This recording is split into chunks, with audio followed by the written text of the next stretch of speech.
Well, welcome back. Here's the second video. I want to introduce to you just what is daily offices. Sometimes where I ask the question, what's the daily office, and what's that mean about around prayer? And so let me define what it is. But to do that, I want to be able to just kind of pull out of Scripture a little bit here. This is out of Daniel chapter 6, verse 10. When Daniel learned that the decree had been published, he went home to his upstairs room, where 3 times a day he got down on his knees and prayed, giving thanks to God, his God, just as he had done before. Here's the thing I want us to remember about prayer right now is that prayer is it's a rhythm. And so the idea of daily office, and you see this through Scripture, that people had scheduled times of prayer. Now, throughout the history of the church, there's been lots of different types of schedules around that. And so we see in Psalm 119, verse 164, 7 times a day I praise you for the righteousness. And so there's, for some, a practice. The Saint Benedict developed a thing for his followers to be able to, 8 times throughout the day, they would set aside to pray. Here's some other scripture passages where we see the early church, they're pulling aside throughout their day to pray. And so you can look those up for yourself and reflect upon those. But this is where the idea is coming from. I already mentioned Saint Benedict's eight daily offices where, and I'd encourage you to look up the rules of Saint Benedict, but where he encouraged his followers to pull aside and spend some time in prayer. There's something else that I think is important to introduce in the midst of this conversation around the daily offices, and it's called the church calendar. This is something I learned about really more later in my life and have come to appreciate in my own walk with Jesus and in discipling others. And so what the church calendar is the year is broken down into different parts of the life of Jesus, and so you can take a look at it.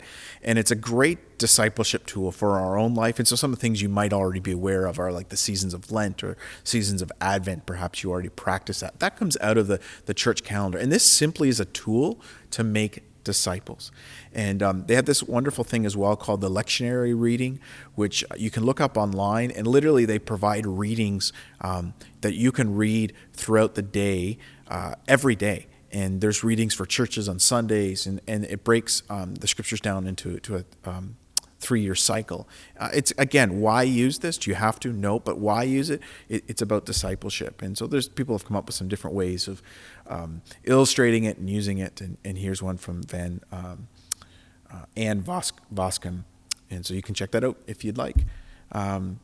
The Christian community, let me read this. Christian community has always interpreted the Psalms in light of the risen Christ and found the deepest meaning of the Psalms in Christ's saving deeds. In the early practice of celebrating the divine offices, the daily offices, the laity in congregations that we now call parishes were the primary participants. They would gather with their clergy, priests, or deacons, and in unison or with song, they would sing some of them. They used scripture. The Psalms, you need to understand, the Psalms have been the prayer book for the church for ages. And I have come to appreciate reading one Psalm a day. And so I do most of the time, not always, use the lectionary to help guide that just provides the structure. You literally could just start Psalm 1 and start reading through small chunks. I appreciate the lectionary because it gives small chunks time to reflect, and you could actually come back to it throughout the day.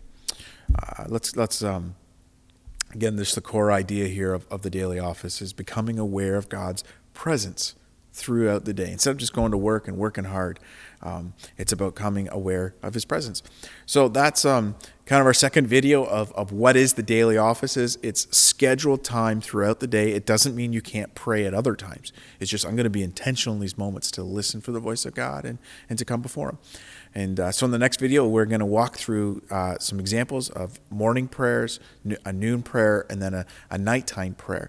And typically, a daily office, how we're going to suggest you practice is it's coming 3 times a day, the morning, noon, and at night. And so see you in the next video as we come back to walk through an example that you could use.